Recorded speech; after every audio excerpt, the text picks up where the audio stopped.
Prazer estar com todos vocês. Nosso entrevistado de hoje, arquiteto, estudioso das questões do planejamento urbano, desenvolvimento das cidades, trabalhou com isso na prefeitura de Criciúma, foi professor da FUCRE, mas é arquiteto. É especialista, nome conceituado, conhecido, muitos prédios. Tinha uma marca, numa época ele era o rei dos telhados, fazia telhados longos e tal. Essa foi uma das marcas. Norberto Zaniboni. Tudo bem, Norberto? Prazer tê-lo conosco aqui no Nomes e Marcas, um privilégio, um prazer. Prazer também, Adelor.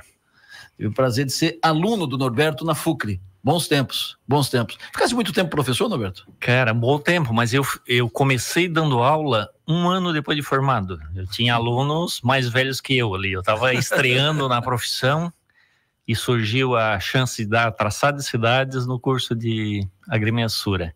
Foi uma experiência bem bacana, mas eu só tinha teoria, né?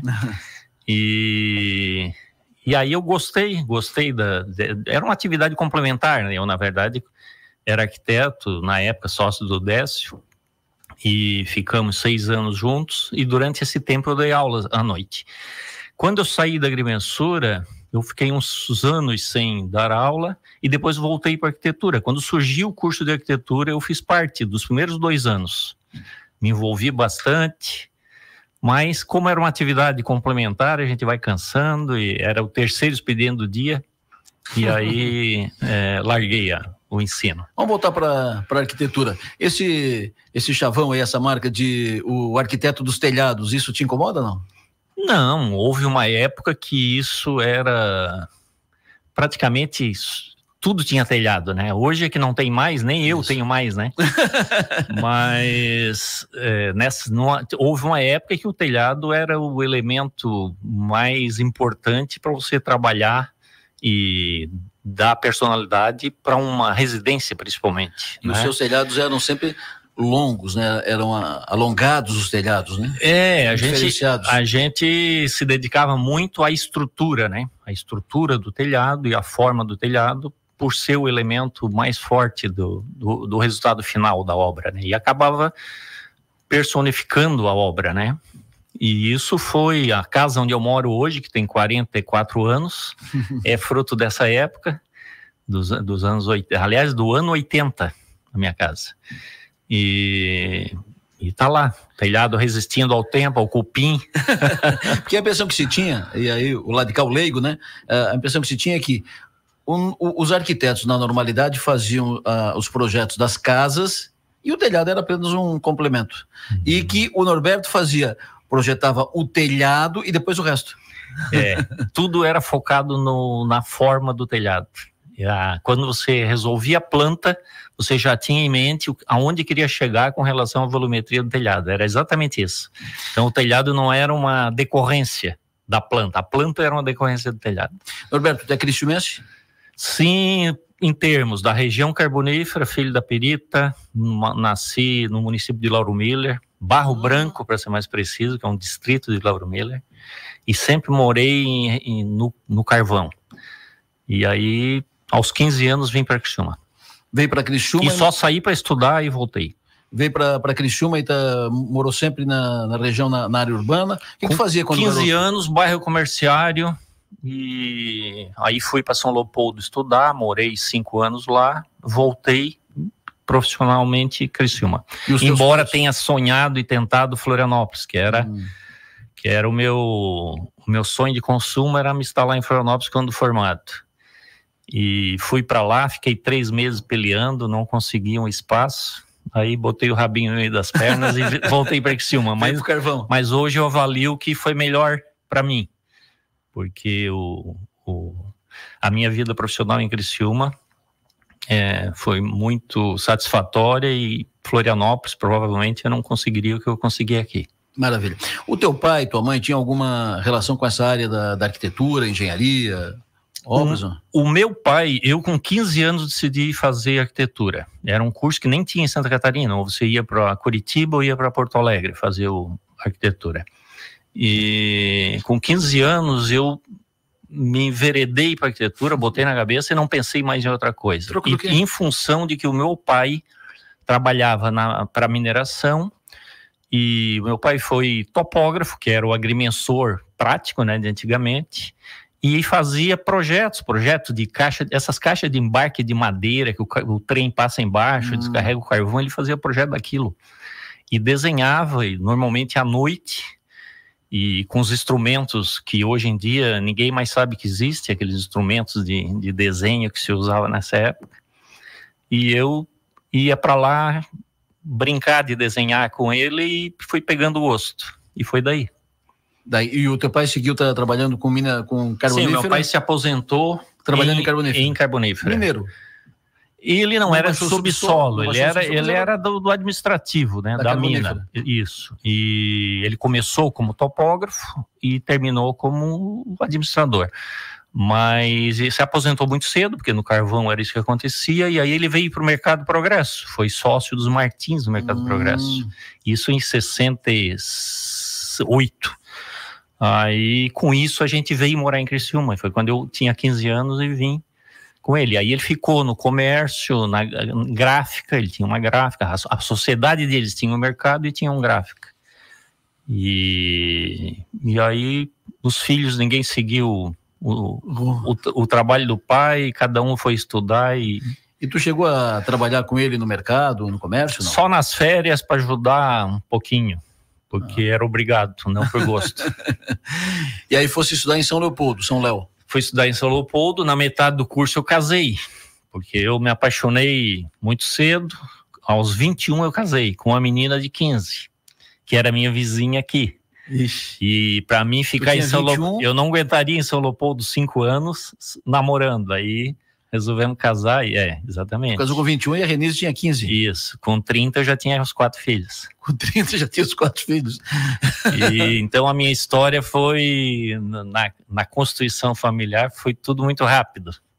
A doutora Renise, advogada, professora da Unesc, é a mulher, é a esposa, é a paixão do Norberto. Foi uma paixonite aguda. E na época não tinha remédio para isso.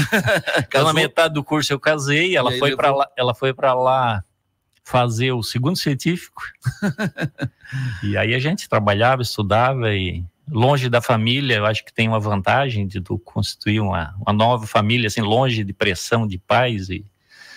Então foi uma caminhada bem interessante, mas muito rápida. E aí tu veio para cá, arquiteto formado e tal, e foi para Lida, né? Sim.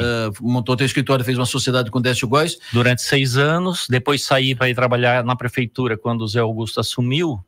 Ele me convidou para ir trabalhar com ele e eu fui, mas não gostei da experiência. Fiquei 1 ano e meio só. Foi na área de planejamento? Planejamento. O Friedberg era o secretário? Na época era... Vocês criaram o EDUC, né? Isso, na época tinha o EDUC, que era um escritório de desenvolvimento urbano, que pertencia à Secretaria do Planejamento.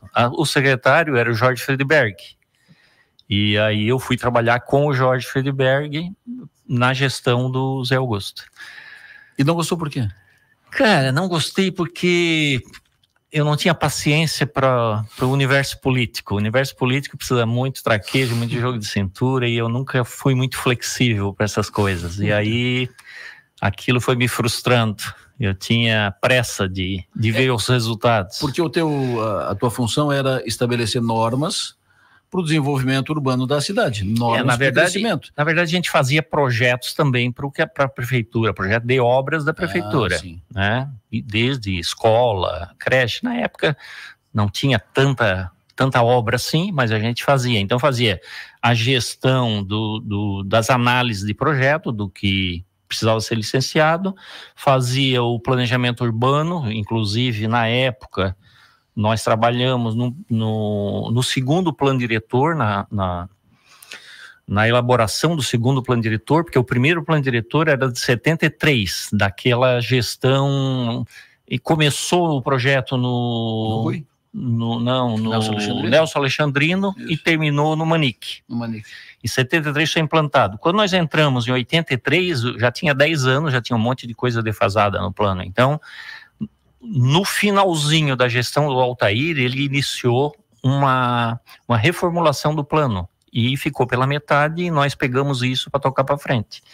Na gestão do Zé foi aprovado a segunda versão do plano diretor.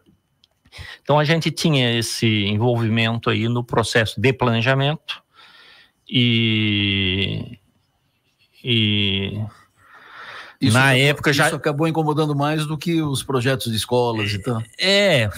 Tranquilamente, os projetos eu tirava de letra, né? Era tudo fácil, mas eu já estava habituado com aquilo. Mas o planejamento urbano, porque nós, os arquitetos no Brasil, somos arquitetos e urbanistas. Todas as escolas saem com essa titulação dupla. Não existe uma escola específica de urbanismo. E a gente tem metade do curso direcionado para aprender urbanismo. E é uma matéria linda, maravilhosa. Só que num país com poucos recursos, com administrações que trocam como se troca de camisa, né? Você não tem um planejamento que resista a essas intempéries todas, né? Tudo é muito volátil, tu não consegue fazer um plano para 10 anos depois, porque tudo muda. Inclusive os gestores, né? E as ideias. E as ideias. Então, trabalhar com planejamento urbano num país sem recursos e sem cultura de planejamento é muito complicado. Tanto é que você não vê falar no trabalho do urbanista, né?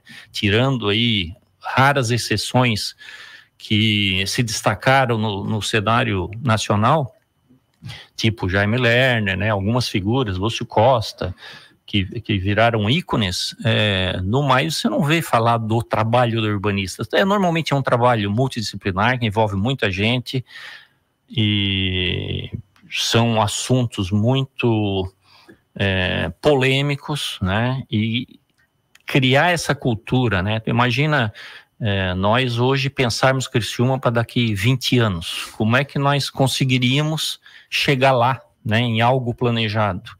Nós não temos nem essa cultura, nem o cidadão está habituado a isso. Então, para fazer um plano de mandato já é um trabalho? Exatamente. Então, assim, é uma escola, é uma cultura que é muito característica de países de terceiro mundo e da América em si, né? Porque se você olhar a Europa, ela tem uma tradição de planejamento que é extremamente eficiente, rígido e não se troca. Não se quebra e faz de novo tão facilmente, né? Na Europa tudo é preservado. Aqui você vive num canteiro de obra permanente.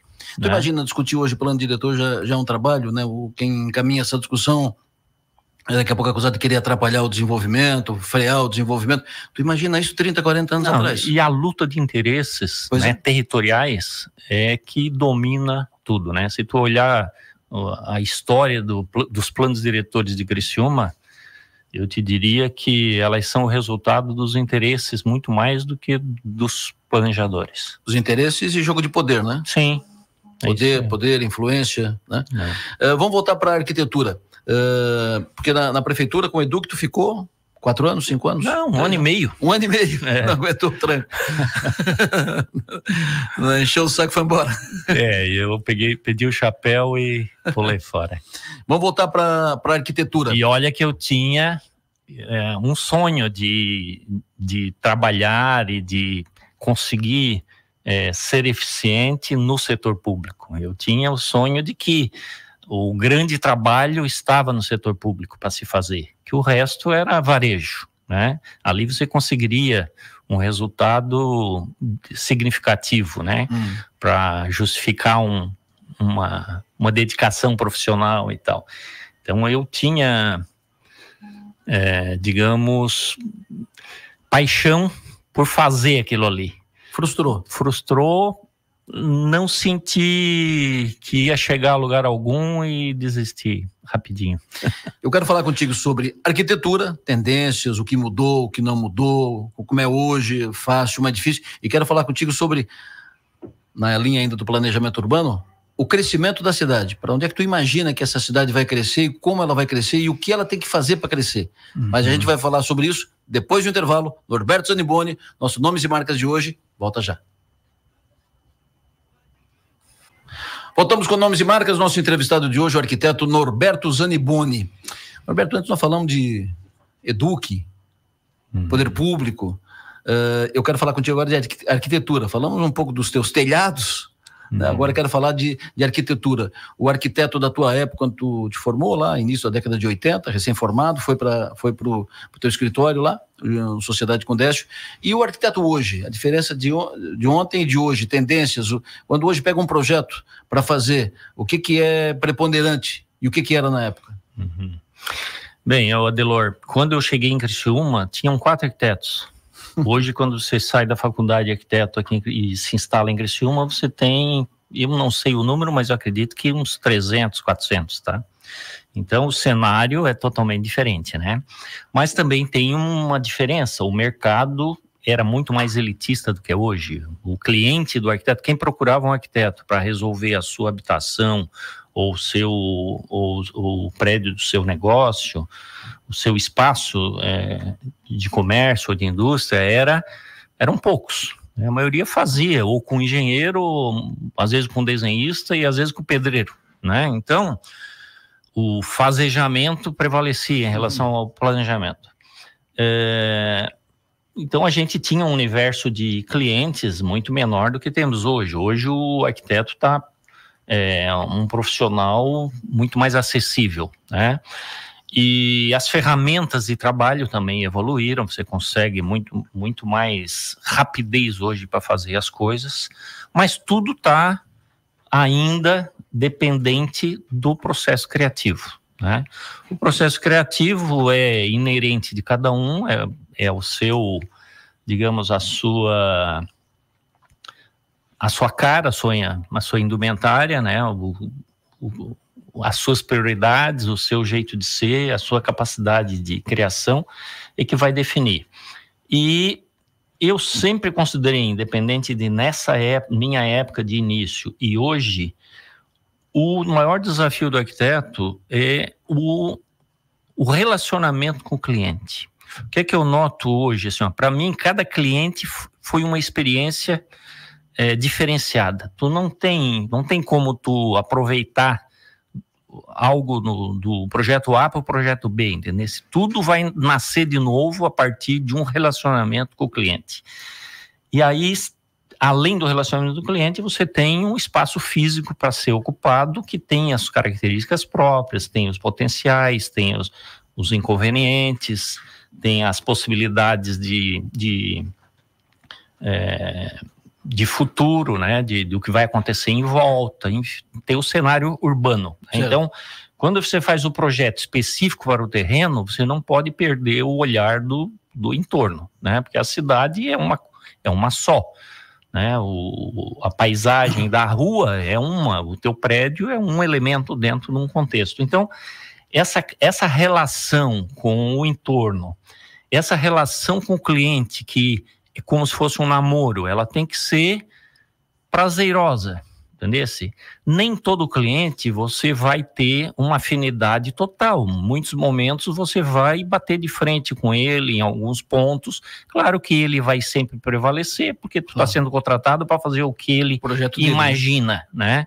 Mas você vai tentar convencê-lo sem chegar às vias de fato, né? Porque esse é o maior problema que eu vejo, assim, os profissionais não aprendem na escola como fazer o caminho do convencimento, do relacionamento com o cliente, entendeu? Isso é você que é inerente da sua pessoa, né? E você que desenvolve com o tempo. Então, para mim, o desafio profissional é esse, você tem que construir uma história como se fosse um namoro com o cliente, que pode até não dar em nada, né? E não é nenhum pecado, não dá em nada, mas que os momentos tenham sido bons, claro, né? Norberto, quando tu faz mas eu não sei se eu respondi. Se tu quiser repetir a pergunta e em cima de algum detalhe que eu não tenho pontuado. Uma curiosidade aqui. Por exemplo, tu vai fazer tu recebe o cliente te procura, esse é o terreno, essa área, eu penso numa casa mais ou menos assim, assado e tal, e tu desenvolve a ideia e apresenta. Ele diz, não, eu quero assim. E tu tá convencido de que como ele quer, aí vai ficar ruim, não vai ficar bom de sol, não vai ficar bom de ventilação, e não vai ficar legal depois de pronto e tal. E aí tu volta a carga. E ele, não, eu quero assim. E aí tu volta a carga. E ele diz, não, eu quero assim. Como é que tu faz? Tu faz como ele quer, mesmo sabendo que não vai ficar bom? Não, aconteceu raríssimas vezes, mas eu acho que umas 3, 4 vezes da minha profissão que eu indiquei um colega meu para atender o meu cliente, tá? Assim, ó, quando eu vejo que ele se identificaria mais com um colega meu, eu digo, olha, não cobro nada, vai lá, faz, seja feliz, entendeu?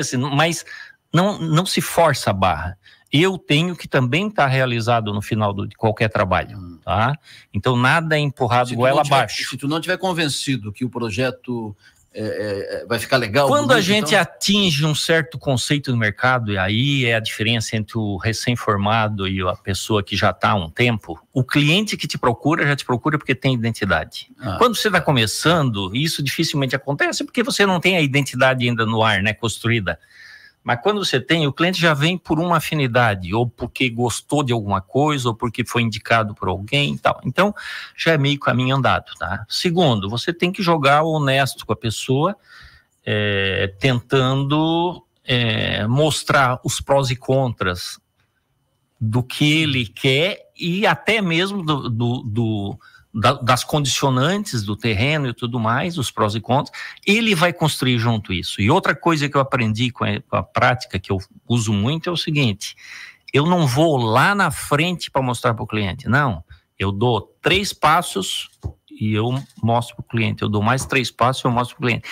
Nós vamos fazendo a caminhada junto, porque quando você vai entrando no projeto, você também vai se apaixonando pelo resultado. E se você vai muito apegado à tua solução, mostrar para o cliente pela primeira vez, e você já está lá na frente com tudo pensado, definido e tal, e o cliente balança a cabeça, você desmonta, tá? Você vai perder muito da caminhada, e aí você tem que voltar, né? E então essa volta é difícil, porque quando você tem liberdade, você acha que consegue o melhor resultado. Isso. Só que o cliente... raramente ele soma contigo, ele às vezes divide contigo, entendeu? Então não é raramente ele soma, não, normalmente ele soma, mas raramente ele tem a tua cabeça, ele vai ter a cabeça dele, então é sempre uma costura. Hoje eu faço assim, ó, eu apresento um estudo preliminar e já aprovo com ele, onde eu discuto implantação, funcionalidade, dimensionamento, eu discuto essas coisas. Eu não fui ainda para que cara vai ter, que materiais, que não sei o que. Eu vou discutir o essencial para ele. E para mim ali a parte mais gostosa do projeto é lançar um partido, dizer, ó, eu vou por aqui, por isso, por aquilo. É uma teoria do caminho que eu vou fazer. E se não der liga, tu não faz? Dificilmente não dá. Tá? Quando a gente discute nesse momento que tu abre o jogo para o cliente e que tu faz uma análise técnica com ele e que ainda não entrou em jogo as questões de estética, de ego, de dinheiro, né? Tu tá fazendo uma análise racional de que caminho seguir, entendeu? Quando tu consegue isso com o cliente, o resto depois vem quase ao natural, né? Voltando lá na diferença da época lá 80 e a diferença de hoje. Como era a arquitetura antes e hoje, né? Lá vocês faziam tudo no traço, na planilha, no lápis. As ferramentas hoje é no computador. Tu levava 1 mês, 40 dias trabalhado em cima de um projeto só, tá? Para ter ele pronto. Hoje tu faz 3, 4 em... É difícil dizer, porque a coisa criativa às vezes toma mais tempo, mas o processo de desenho, de graficação e tal, você faz 10 dias. 10 dias pronto. Tá? Agora, claro que o processo criativo e essa troca com o cliente é que às vezes leva mais tempo, porque às vezes você faz um caminho numa linha reta, às vezes faz derivações, né? Então, às vezes o cliente também fica indeciso e leva um tempo. Mas... eu acho uma profissão extremamente gostosa, prazerosa. Estou parando porque quero fazer outras coisas. Acho que a gente não pode fazer a vida toda do mesmo jeito. Vai voltar a velejar, não? Não, velejar também já é passado. Hoje tem muita coisa. Aliás, eu estou numa fase, os 70 já é muito mais passado que futuro, né? Mas o futuro não me preocupa. Eu estou querendo simplificar a minha vida E sempre achei que a vida na cidade é viver num formigueiro. E às vezes que eu saí dela e sobrevoei esse formigueiro, eu gostei muito. Então hoje eu estou me dando ao luxo de ficar sobrevoando o formigueiro. Isso tem um preço, né? Tem um certo isolamento, mas eu me sinto muito bem. O sobrevoando o formigueiro todo dia fica afastado. Afastado, exatamente, sem estar envolvido no cotidiano. E a cidade, para mim, não tem diferença de um formigueiro, né? Você se envolve, levanta e vai dormir, não para um minuto e no fim do dia você nem sabe direito o que é que fez e assim passa semanas e passou. Quanto tempo tu ficou apaixonado pela vela, pelo mar, velejando? Não, foi um projeto de vida, né? Eu comecei aos 40, fazer um projeto de morar embarcado e fui realizar aos 60. E morei embarcado um tempo. E esse contato com a natureza sempre foi... Por que eu queria ir morar em Florianópolis? Porque Florianópolis era essa natureza que eu buscava. Hoje já é uma urbe, acho, chata até para viver, mas naquela época, hoje é um formigueiro indigesto, mas naquela época era ainda um paraíso, né? Um pedacinho do paraíso. E esse meu refúgio aí junto à natureza é um pouco a necessidade de simplificar as coisas, porque quando você quer sair do formigueiro, você tem que abrir mão do conforto do formigueiro, do consumo do formigueiro. Tu ficou embarcado quanto tempo? Porque tu ficou um período, ficou um ano inteiro. Eu fiz uma viagem de 4 meses no litoral brasileiro, fui até Noronha, Natal e voltei a Floripa. E depois uma viagem de 1 ano e 4 meses, onde eu fiz a travessia Atlântico Norte e Atlântico Sul. Fui pelo norte e voltei pelo sul. E aí? Parou? Aí quando eu voltei dessa viagem, eu estava numa fase em que estava começando a pintar neto, voltei para o escritório, o meu plano era voltar para o escritório meio período só, acabei me envolvendo, tinha uma sociedade, a sociedade foi desfeita, tive que ficar mais um tempo envolvido no escritório. Hoje o escritório está ali com filho, nora, um sócio que já estava comigo há um tempo, que é o Thiago, e eu senti num determinado momento que eu já estava atrapalhando eles, porque o cara quando vai ficando mais velho, ele quer pegar atalhos, né? Quer simplificar às vezes as coisas, não tem mais paciência para fazer os caminhos mais tortuosos. E como o nosso trabalho envolve criatividade, cada cabeça faz uma viagem, entendeu? Se você pegar 5 arquitetos e para resolver um problema num croquis, botar aqui nessa mesa, vai sair 5 ideias que não tem nada a ver uma com a outra. Então é muito pessoal esse trabalho, tem muito de pessoal. E aí eu achei que estava na hora de deixar eles voarem com as asas deles, e aí comecei a me afastar.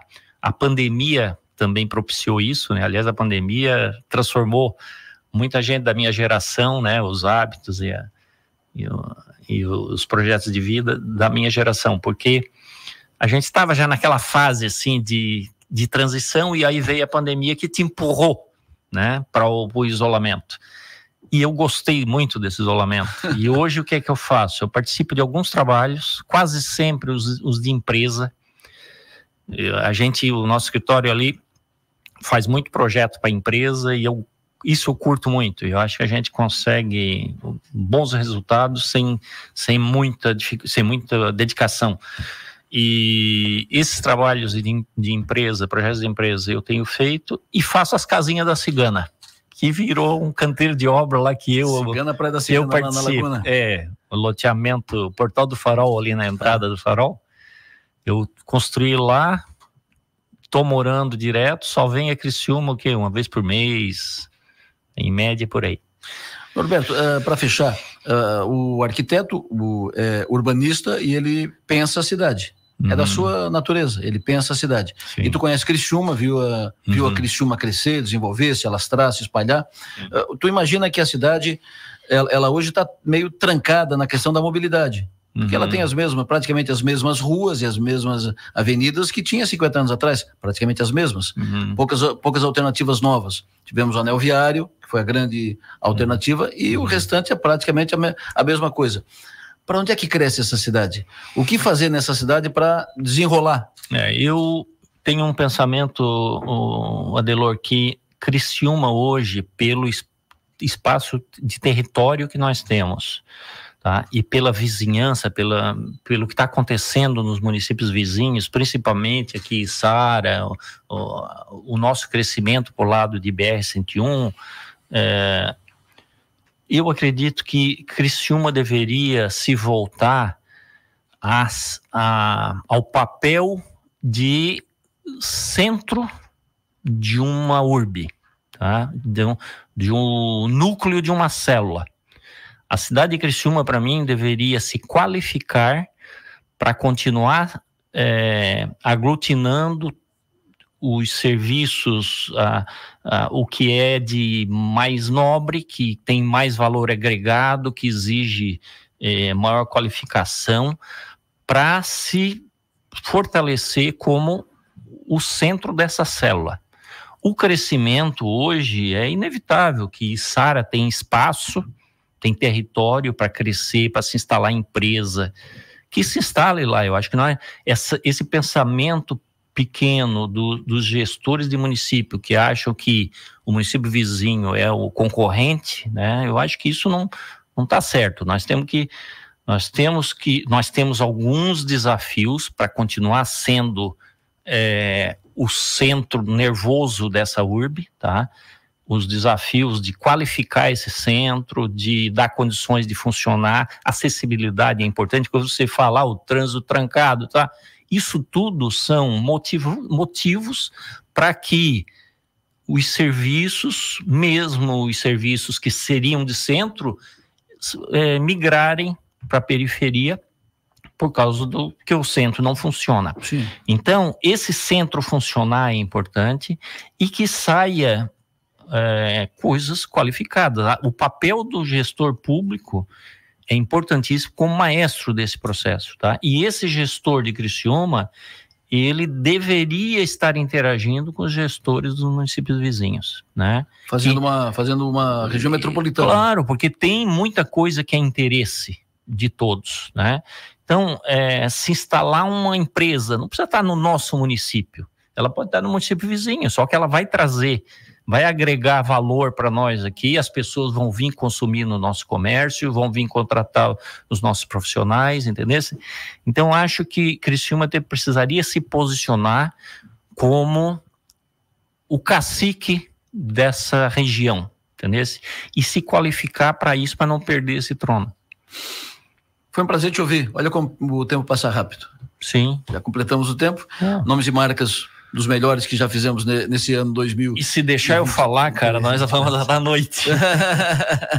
Tu quer ver se tu puxar o assunto de vela, de viagem, só en passant aqui. Só dei uma passada rápida aí, tu não fala mais. Se mergulha ali, eu peço para sair. Foi um prazer te receber aqui no Nomes e Marcas. Tá bom. Sucesso para ti, muita energia e até uma outra oportunidade. Daqui a pouco a gente faz de novo para atualizar tudo isso. Tá bom, aproveita. Com 80 eu ainda venho, depois não venho mais. Arquiteto Norberto Zaniboni, nosso entrevistado de hoje do Nomes e Marcas. Muito obrigado pela audiência de todos vocês. O programa volta na sequência. Um abraço.